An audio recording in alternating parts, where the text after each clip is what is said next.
have you ever heard of the Baghdad Battery? No such thing. Okay, do you know do you know what it is at all? I think I have heard of it. This was forever ago when I was like on E-Bombs World or some shit. I believe it was like a potato in a pot, and they had two wires going to it, and it made a little bit of juice. But I don't know what they could have possibly used that for. Okay, so there's a rumor that, or a conspiracy rather, that that was actually a elementary battery, um, and it actually would be able to house electricity. They would collect it, I guess, from actual. Here, it's right here on even Wikipedia itself. And Wikipedia, no, they don't like conspiracies. Let's see what Wikipedia's got. So Yeah, okay. It's Okay. got like a little pickle next to a square What's it next look to a like? vase.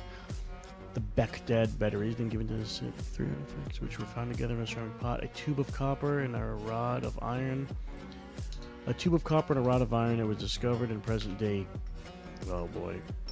Kajubut Rabu in 1936, close to the metropolis of Ctesiphon, the capital of Parth.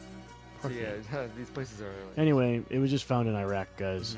well, that's present day, yeah. The origin, purpose. It does not. So what they're saying about the Baghdad Battery is that they know that just like the alternator in your car, everybody.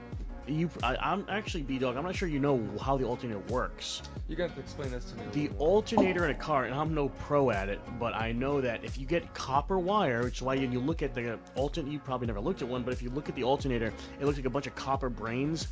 It's copper wire is raveled around something, raveled around magnets, and then the magnets spin. It just creates juice.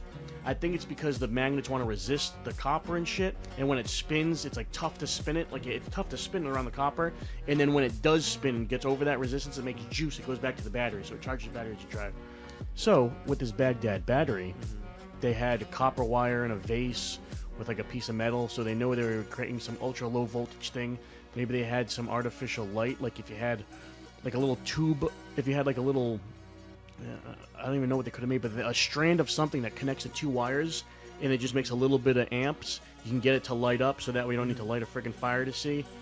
And you can just have a little tube, like enough light at nighttime. I don't know, maybe it was some dude's invention, and that's what it was. But so they had a very primitive form of battery, but they didn't seem like they got too far with it because they didn't have shit. At least that we know of, didn't have a bunch of shit that we could have seen.